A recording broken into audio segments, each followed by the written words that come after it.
नमस्कार। Lunar astro में आपका स्वागत है। आज का जो टॉपिक है वो है पंचांग का प्रैक्टिकल एप्लीकेशन बर्थ चार्ट्स में। क्योंकि पंचांग ना एक ऐसा ब्रिलियंट वे है ना प्रेडिक्शन करने के लिए।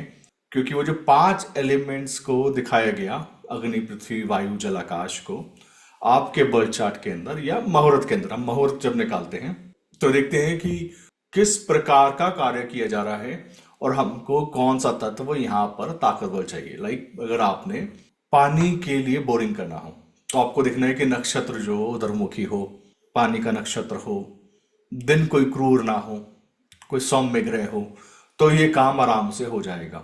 उसी प्रकार जो अब हम करने वाले हैं वो प्रैक्टिकल एप्लीकेशन है बर्थ चार्ट्स के अंदर। पंचांग का एक बहुत सिंपल सा फंडामेंटल नॉलेज है।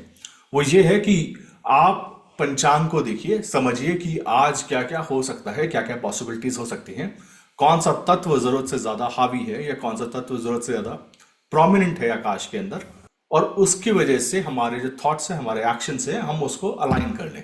पर इसका मतलब आपको बाउंडेशन देना नहीं है। मैं हमेशा बोलता हूं कि नॉलेज ना आपको लिबरेट कर देती है किसी भी चीज से, और वो लिबरेशन इसलिए आता है कि आपको पता है ये आज दिन में ये काम होना है, ये लिबरेशन है।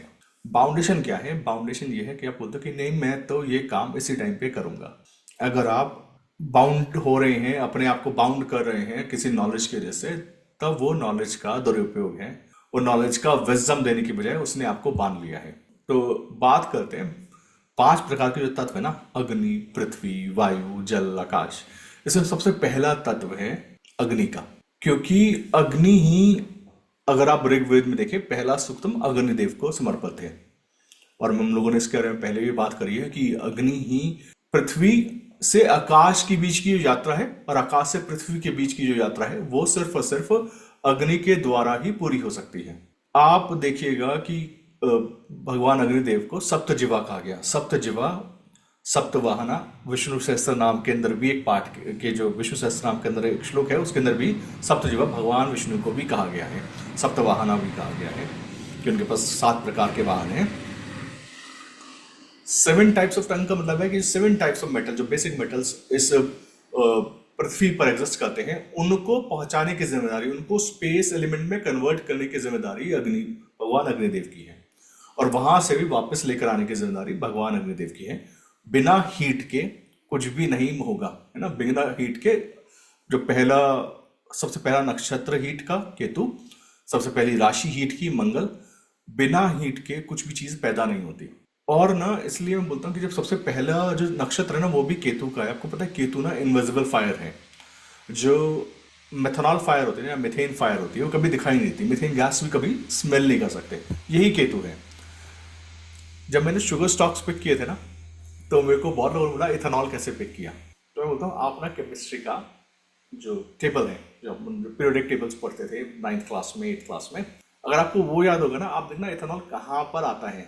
जिनको ये याद होगा ना, meth prop but pent hex hept oct non dec, basic formulations याद है केमिस्ट्री के, या पीरियोडिक टेबल्स याद हैं। मैं तो अपने दीवार पे लगा के रखा हुआ है पीरियोडिक टेबल। क्यों? क्योंकि उससे स्टॉक पिक करने में मदद मिलता है। उससे मेरे को किस सेक्टर के अंदर कौन सी चीज होने वाली है वो पिक करने में मिलता है। तो जेम, अगर एरीज मेथ है, मतलब meth, methane, methenyl, methanol, different compounds हैं, तो सेकंड कंपाउंड तो इथेनाइल, इथेनॉल। अगर जुपिटर टॉरस में जा रहा है तो इथेनॉल बनाना चाहिए, है ना। देखो बहुत सिंपल सा है।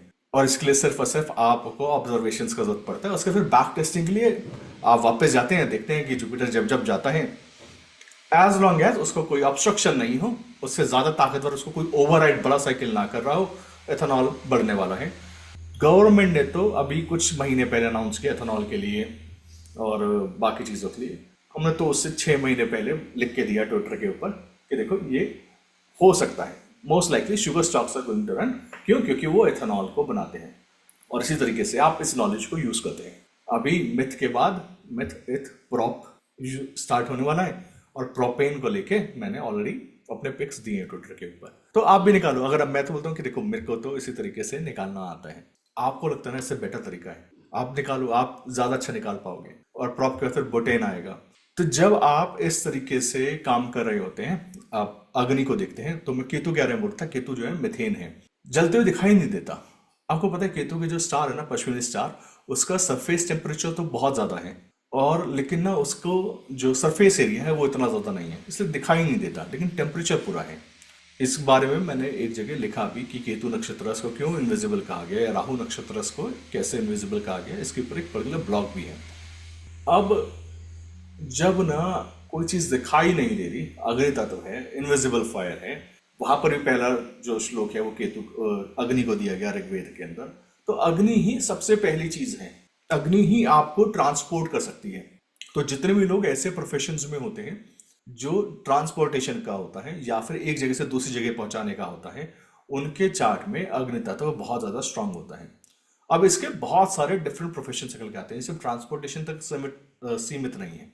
ये ऐसे लोगों के लिए भी काम आता है जिनका काम होता है कि एक चीज को ट्रांसफॉर्म करके दूसरी चीज में बदलना। अग्नि का यही काम है। अब ये जो एलिमेंट है ना, इस एलिमेंट को दिया गया, जोड़ा गया अग्नि तत्व को वार के साथ, कि आप जिस दिन पैदा हुए हैं, आप जिस वार में पैदा हुए हैं। अच्छा, जब हम वार की बात करते हैं तो जो ये शब्द है वार, इसका मतलब है जैसे बृहस्पतिवार, रविवार। आप देखेंगे जब मैं पंचांग लिखता हूं तो मैं वेडनेसडे नहीं लिखता, मैं जानबूझ के बुधवार लिखता हूं, मंगलवार लिखता हूं। जिन लोग पंचांग के चैनल पे नहीं है, व्हाट्सएप पे चैनल है दीपांशु गिरी के नाम से, हर सुबह मोस्टली जिस दिन इंपॉर्टेंट डेज होते हैं मैं कोशिश करता हूँ मैं रेगुलरली उस पर आप पंचांग लिख के भेजूँ आपको। वो जब लिखा जाता है ना बृहस्पतिवार, सोमवार, मंगलवार, मंगलवार का मतलब है कि आपने आज एक्शन कहाँ लेना है। वार ना अग्नि जो है एक्शन है। वार का मतलब है आप किस पे वार करने वाले हैं। वार जब आप बोलते हैं ना हिंदी में कि इस पे वार किया जाएगा, वार का मतलब है कि हमें इस मैटर में एक्शन लेना है। इसीलिए जब मंगलवार की बात करते हैं तो इसका मतलब है हमारा जो आज का एक्शनेबल आइटम है वो मंगल के डायरेक्शन में है, मंगल से रिलेटेड आज हमारा एक्शन होने वाला है, मंगल के डोमेन में एक्शन होने वाला है। जैसे कि अगर आज मंगलवार है तो मंगल आज की डेट में नीच का है, तो देख लीजिएगा कि आपके जितने भी एक्शंस हैं वो मंगल के डोमेन में होने वाले हैं। तो पहला जो तत्व है वो आपके एक्शनेबल आइटम का है। दूसरी चीज, अगर आपके चार्ट में अग्नि जो है क्लैरिटी देती है, अगर आपके चार्ट में आपका वार लॉर्ड, मतलब जिस दिन पे आप पैदा हुए, आप सोमवार को पैदा हुए, मंगलवार को हुए, बुधवार को हुए, वो आपका वार का स्वामी है। अब जिस भी दिन पैदा हुए हैं, अगर वो ग्रह आपके बर्थ चार्ट में, यही एप्लीकेशन है, इसको ध्यान से सुनिएगा, जिस दिन पे भी आप पैदा हुए हैं, अगर वो स्वामी, उस दिन का स्वामी आपके बर्थ चार्ट में अच्छी तरीके से प्लेस्ड नहीं है, तो समझ लीजिएगा आपको एक्शन लेने में बहुत ज्यादा ट्रबल्स आएंगे। क्यों? क्योंकि आपको फाइनल डिलीवरी, वार का काम है आप किस तरीके से कितनी इजीली किसी काम को एग्जीक्यूट करते हैं।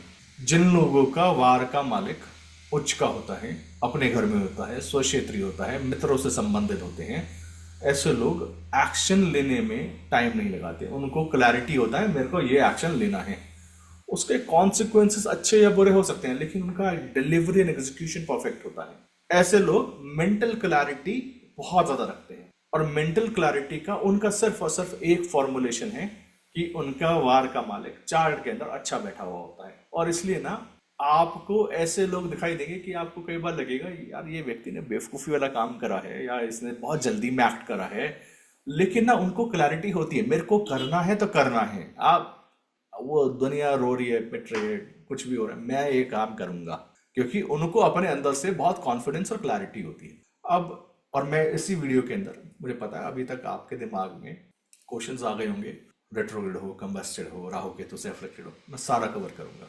क्या है कि जिस दिन ज्योतिष में आप ये सीख जाते हैं कि जो सिखाया जा रहा है अगर मैं वो सीख लूं, बाकी सब कुछ ऑटोमेटिकली आसान हो जाता है, क्योंकि बाकी सारा क्वेश्चंस का जवाब वहीं से निकल के आ जाएगा।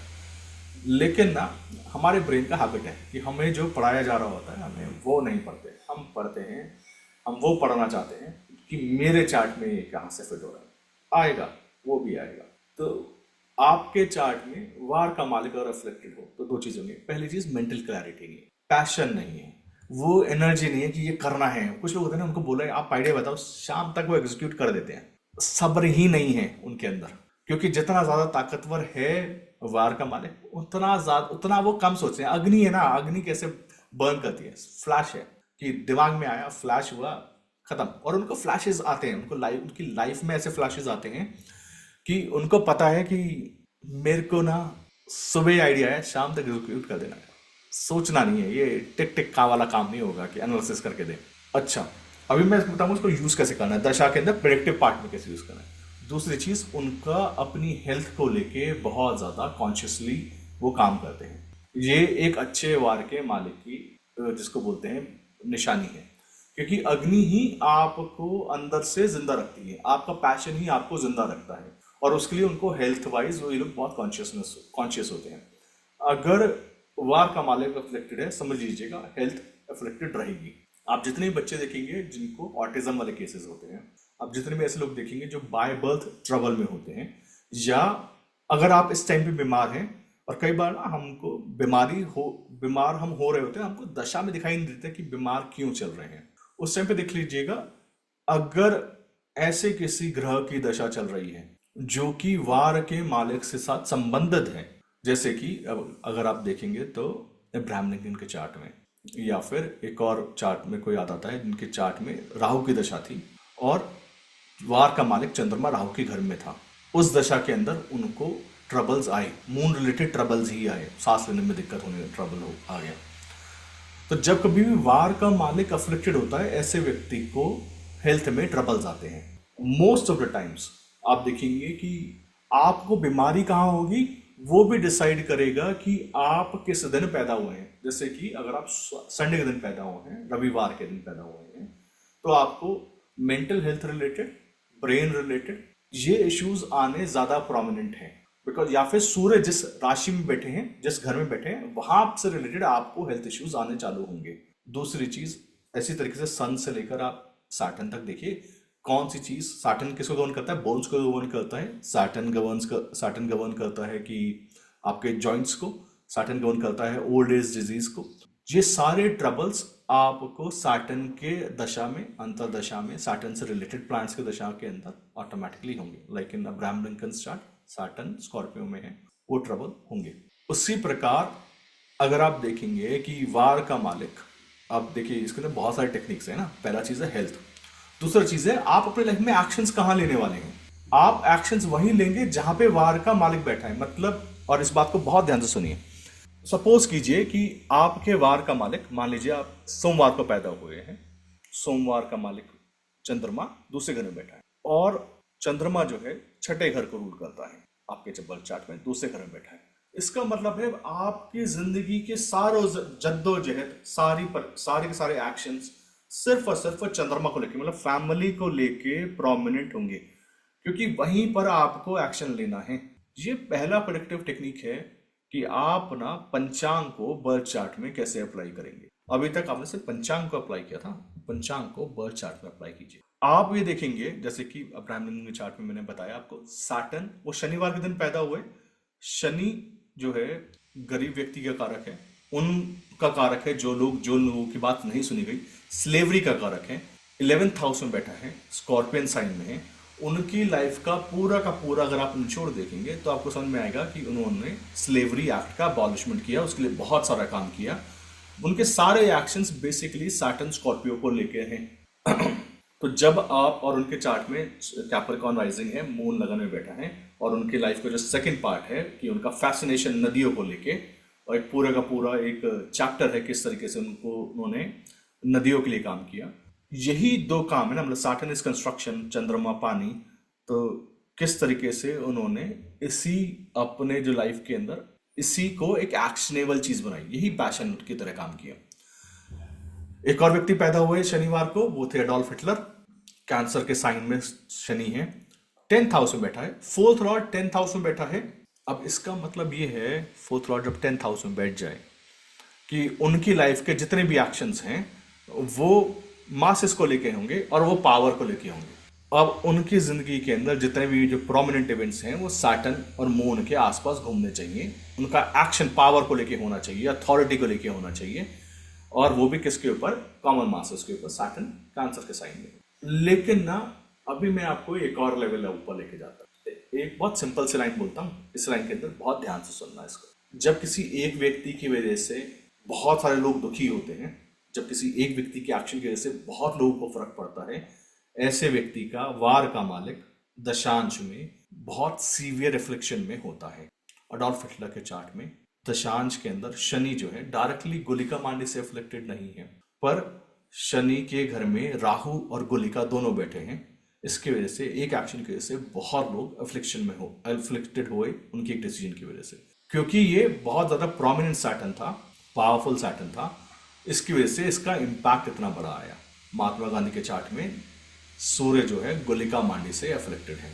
जब किसी एक व्यक्ति की वजह से बहुत लोग अफ्लिक्टेड होंगे, एक व्यक्ति की वजह से, डिसीजन की वजह से बहुत लोगों को अफेक्ट पड़ेगा, उसके चार्ट में उसका वार का मालिक आपको अफ्लिक्शन में दिखाई देगा। उसी तरीके से अब देखिए कि अगर वार का मालिक अफ्लिक्टेड हो गया है बर्थ चार्ट के अंदर, तब भी समझिएगा कि आपको जो डिजीज होना है ना, वो भी उसी बॉडी ऑर्गन को लेकर होगा। जिस तरीके से अगर आप देखेंगे स्टीव जॉब्स के चार्ट में थर्सडे वाले दिन पैदा हुए, पैनक्रियास अफ्लिक्टेड हुआ। ये बहुत कॉमन सा पैटर्न है लगभग सभी चार्ट्स के अंदर। और आयु निर्धारण के लिए, मतलब पंचांग में अगर देख के ये बताना ना कि आपको इस बॉडी पार्ट का ध्यान रखना है, सबसे ज्यादा बहुत सिंपल है, उससे ज्यादा सिंपल तरीके से आप नहीं बता पाओगे। मतलब ये वन लाइनर है। उसको अगर आप बर्थ चार्ट के अंदर और जाके इफेक्ट देख लेंगे ढंग से, उसके साथ कंजंक्शंस देख लेंगे, उसका फ्लेक्शंस देख लेंगे और क्लैरिटी के साथ बता पाए। पर हम नेक्स्ट स्टेप पे चलते हैं। मान लीजिए बर्थ चार्ट ना रेट्रोग्रेड हो जाए, मतलब वार का मालिक रेट्रोग्रेड हो जाए, तो समझ लीजिएगा कि अब हेल्थ के अंदर ना सीवियर इश्यूज आने वाले हैं और उसकी गलती की कारण, उसकी जो वजह है, जो उसका कारण है, वो आप खुद है। क्योंकि ऐसे लोग ना कुछ सेल्फ ऑब्सेसिव हो जाते हैं, वो खुद ट्राई करते हैं, नहीं सुनते हैं किसी बात की। फॉर एग्जाम्पल स्टीव जॉब्स के चार्ट में जुपिटर रेट्रोग्रेड है, डॉक्टर्स का ही नहीं सुना। और जुपिटर ना एक कारक है सेल्फ ऑप्टिमिस्टिक का, कि जरूरत से ज्यादा, मतलब अगर आपको किसी के 6th हाउस में जुपिटर दिखाई दे तो ऐसे व्यक्ति लगता है कि हाँ बस ना मैं प्रार्थना करूंगा ठीक हो जाऊंगा। ये सेल्फ ऑप्टिमिज्म है। और एक कुछ कंट्रोवर्शियल जो हीलर्स होते हैं उनके बर्थ चार्ट में आप देखेंगे, आपको जुपिटर 6th हाउस में बहुत इजीली दिखाई देगा, या 6th हाउस से ट्रांजिट करता हुआ दिखाई देगा। उन स्टीव जॉब्स के चार्ट में जुपिटर रेट्रोग्रेड है, 11th हाउस में बैठा है, तो उनको लगा कि हाँ मैं तो ठीक हो सकता हूँ, ये तो बहुत इजिली क्योरेबल है, मैं आयुर्वेदिक मेडिसिन या ऑल्टरनेट मेडिसिन की वजह से ठीक। और यही इस व्यक्ति की गलतियां हैं। इसी तरीके से जो भी प्लैनेट, जो भी जिस भी दिन आप पैदा हुए हैं, अगर वो रेट्रोग्रेड हो जाए, उसी के सिग्निफिकेशन एक्सट्रीम में जाएंगे और आप अपनी गलतियों की वजह से बीमार पड़ेंगे। इसलिए कहा जाता है अगर शनि वक्री हो, ऐसे व्यक्ति को गलत दवाई खाता है या दवाई बिल्कुल नहीं खाता है, उसी की वजह से ऐसा व्यक्ति को बीमारी आती है। तो आपको सिग्निफिकेशंस देखने हैं उस प्लांट के कौन से हैं जिस दिन आप पैदा हुए। क्योंकि ना आप जब ज्योतिष पढ़ रहे होते हैं तो आपने देखा होगा बहुत सारे ऐसे रील्स आते हैं कि अगर आप मंगलवार को पैदा हुए हैं तो ऐसा ऐसा ऐसा होगा। और मेरे को लगता है कि हो सकता है कि ऐसा कुछ एक्सटेंट तक ठीक भी हो, मैं मना नहीं कर रहा, पर उसका करोड़पति बनने से और किसी उससे लेना देना नहीं। वार का बहुत सिंपल सा एक रूल है, वो अग्नि तत्व है, उसका क्षय नहीं होता। उसका काम है आप कितनी क्लैरिटी से सोच पाते हैं, आपको कितना फेम मिलेगा ये भी वार का मालिक बताएगा, आपको हेल्थ कैसे रहने वाला है वो भी वार का मालिक बताएगा। तो जब आपकी ऐसी दशा चल रही होगी जो कि वार के मालिक से संबंधित होगी, आपको मेंटल क्लैरिटी या कंफ्यूजन रहेगा, पहला चीज। आपका हेल्थ अप या डाउन होगा, दूसरा चीज। तीसरा चीज आपके फेम में बढ़ोतरी या घटोतरी। और इसलिए जब बोलते हैं ना हेल्थ इज वेल्थ, वो बहुत अच्छा कहावत है, क्योंकि ना सारा का सारा संसार आप ही के अंदर बसता है। और जब आपकी हेल्थ इंप्रूव होती है, आपके वार का मालिक इंप्रूव होता है, आपको मेंटल क्लैरिटी आती है और उसकी वजह से आपको फेम मिलना स्टार्ट होता है। आपको अगर क्लैरिटी ही नहीं है कि मेरे को करना क्या है तो कैसे होगा। और इसके लिए दो ग्रह जिम्मेदार हैं, एक है राहु और दूसरा है केतु। तो अगर आपके वार के मालिक के साथ राहु आ जाए, दो काम होंगे। राहु का काम है कोई भी चीज को पैरेलल शैडो गवर्नमेंट बना देना, उसका डुप्लीकेट पुलिंदा क्रिएट कर देना, ये काम राहु का है। दूसरा चीज, राहु का दूसरा काम है कि वो शैडो उतनी ही अच्छी है जितना अच्छा आपका लाइट सोर्स है ना। तो अगर आपका ग्रह ताकतवर नहीं है, ओन हाउस में नहीं है, एक्सॉल्टेड नहीं है, तो समझ लीजिएगा कि राहु भी अपने रिजल्ट्स को ढंग से नहीं दे पाएगा।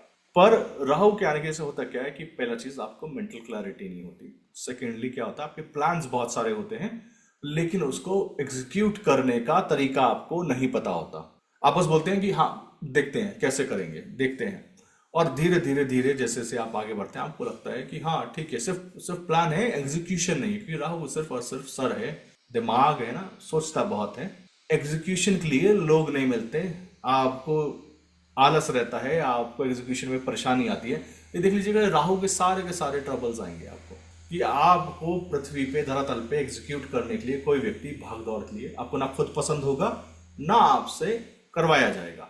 ये राहु के साथ कंजंक्शन का ट्रबल है। ऐसे व्यक्ति ब्रेन से बहुत अच्छा सोचता है, एग्जीक्यूशन लगभग लगभग नामुमकिन हो जाता है। ऐसे व्यक्ति को ऐसे ही काम करने चाहिए जिसमें उसका फिजिकल बॉडी इन्वॉल्व नहीं है, क्योंकि उसको खुद उठ के जाना भारी पड़ता है। दूसरा इसका अपोजिट प्लैनेट है केतु, जिसमें वो कहता है कि नहीं, सारा काम मैं खुद करूंगा और ना किसी और को कुछ आता नहीं।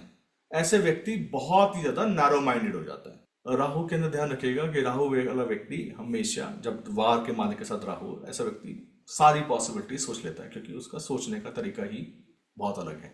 केतु वाला व्यक्ति नैरो माइंडेड होता है और उसको बहुत क्लैरिटी है कि मेरे को ये काम इसी तरीके से करना है, और अगर इस तरीके से नहीं करा तो फिर नहीं करना है।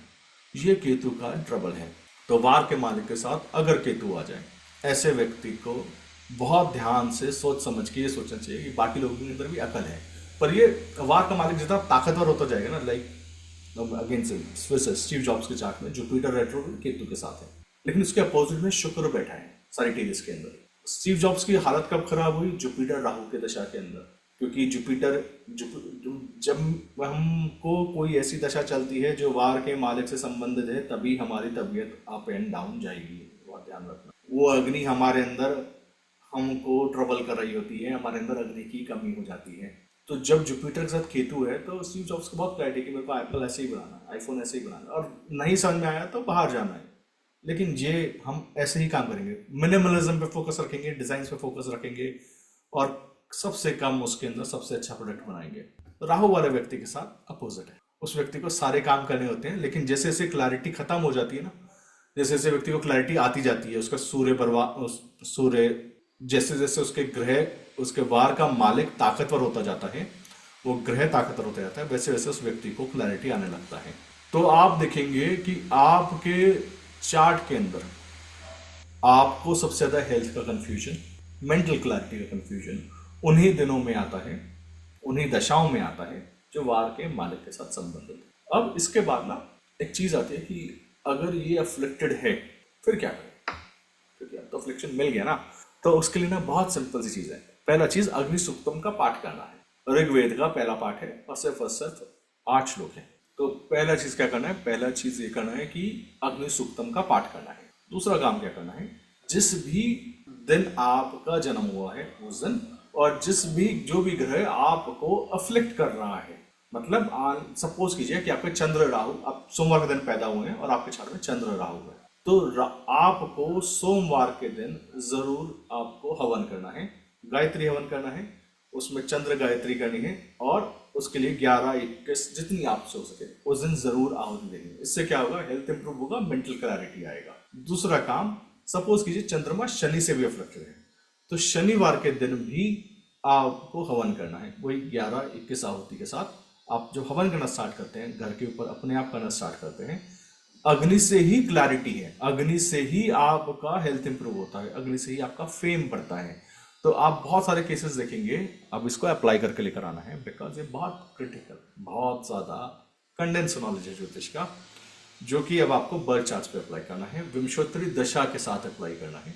तो लेट सपोज कि अभी आपकी दशा चल रही है जो कि शनि की है, और शनि ने चंद्रमा को ग्रसित किया हुआ है। तो आप देखेंगे कि आपका हेल्थ एक तो डाउन जा रहा है। सैटर्न मून के अंदर टीबी का इश्यू होता है, ब्रीदिंग इश्यूज होते हैं, बॉडी के अंदर डिप्रेशन आता है। तो जब ये इश्यूज को खत्म करना है तो अग्नि से ही होगा, क्योंकि अग्नि तत्व की कमी है और अग्नि तत्व को ही बैलेंस करना है। अग्नि तत्व को बैलेंस करने के लिए आपको बहुत सिंपल सा है, आप अग्नि की साधना कीजिए। आपसे नहीं होता तो अपने नाम से खुद पंडित जी को बोलिए, बुलाइए घर पे, बोलिए हवन कीजिए। आप जब रेगुलरली हवन करना स्टार्ट करेंगे, उस हवन करने की वजह से क्या होता है कि आपके अंदर जो शरीर के अंदर कमी हो गई है अग्नि की, जो आपको क्लैरिटी नहीं मिल रही है, वो मिलने चालू होती है। ये पंचांग का पहला पार्ट है, अग्नि। अब इसके बाद अब इसके बाद आपको क्या करना है? जितने भी स्टूडेंट्स हैं, आप देखिए कि आप किस दिन पैदा हुए हैं, और वो 10-20 चार्ट सिखाइए जिनको आपको लगता है कि हेल्थ इश्यूज हैं। अब वो 20 चार्ट्स उठाइए जिनको आपको लगता है कि इनको फेम मिला है। आप वो चार्ट्स उठाइए जिनको आपको लगता है कि इनको डिफेम हुए हैं ज़रूरत से ज़्यादा, और आपको दिखाई देगा कि ये जो जिस दिन वो पैदा हुए हैं, जब वो उससे रिलेटेड दशा चल रही होती है या उससे अफ्लिक्टेड दशा चल रही होती है, तब उनको सबसे ज़्यादा बॉडी इश्यूज, डिफेमेशंस, फेम या सक्सेस मिलता है, और उनको आइडियाज़ आते हैं, उनको क्लैरिटी होता है। जैसे कि मैं आपको एक बहुत सिंपल सा टेक्निक सिखाता हूँ, मतलब ये बहुत जनरलाइज टेक्निक है। इसको आप इस तरीके से सोचिए कि ये एक बॉल पार्क टेक्निक है ना। जैसे आपका जन्म मान लीजिए संडे को हुआ है, तो आपके वार का मालिक है सूर्य। अब सूर्य के जो एनिमी प्लैनेट्स हैं, जैसे कि सूर्य के एनिमी प्लैनेट्स कौन से हैं? सैटर्न है, राहु है। अब सैटर्न और राहु की दशा, अंतर्दशा जब भी आएगी, आपको हेल्थ के अंदर, आपको फेम के अंदर, आपको मेंटल क्लैरिटी के अंदर आपको दिक्कत आना बहुत सिंपल सा कॉम्बिनेशन है। अब ये वन लाइनर टेक्निक आप जब अप्लाई करना स्टार्ट करेंगे, आपको इसके वेरिएशन समझ में आना चालू होंगे। उसी तरीके से हर प्लैनेट के मित्र और शत्रु ग्रह देखिए, देखिए कि कौन सी दशा के अंदर आपकी हेल्थ अच्छी होती जाएगी, कौन सी दशा में खराब होगी। ये सिर्फ और सिर्फ आपके बर्थडे पे डिपेंड करता है कि आपका जन्म का वार कौन सा है। तो वार है कि टेक एक्शन, आप एक्शंस कैसे ले रहे हैं, आपका एक्शनेबल एरिया कौन सा है। तीसरा चीज करके लेकर आइए कि आप ये देखिए कि जो आप काम कर रहे हैं, या जितने भी लोगों ने आज तक कोई काम किया, क्या वो वार के मालिक से संबंधित रखता है? क्योंकि ये तो बहुत सिंपल सा टेक्निक है ना। और देखिए कि वो कौन सा उसको रूल करता है, कहाँ जाके बैठा है, क्या इस व्यक्ति ने इस दिशा में काम करा या नहीं करा। ये पंचांग का प्रैक्टिकल एप्लीकेशन है। आप जितना ज्यादा पंचांग को समझते जाएंगे, उतना ज्यादा आप मुहूर्त के भय से मुक्त होते जाएंगे। मुहूर्त किस तरीके से निकाला जाता है कि वो आपके, हर किसी के अलग मुहूर्त है, क्योंकि हर किसी का पर्सनल बर्थ चार्ट अलग है, हर किसी का पर्सनल पंचांग अलग है, आपकी रिक्वायरमेंट्स अलग हैं। तो बेटर ये है कि आप ना अपने आप को समझिए कि मेरा पंचांग क्या कहता है। इसका बेसिक्स फाउंडेशन कोर्स में है, डिटेल्ड में है, पर उसका एप्लीकेशन पार्ट ये वाला है ना, उसका नेक्स्ट लेवल ये है। और आपने देखना होगा कि कौन से पंचांग में, कौन से नक्षत्र में क्या होता है, आप फाउंडेशन कोर्स में जाइए। लेकिन अगर आपने ये समझना है कि अब मैं इसको पर्सनली अपने बर्थ चार्ट पे कैसे अप्लाई करूं, तब आपको क्या करना है, इसको प्रैक्टिस करके लेके आइए। I hope to see you guys next time. Thank you.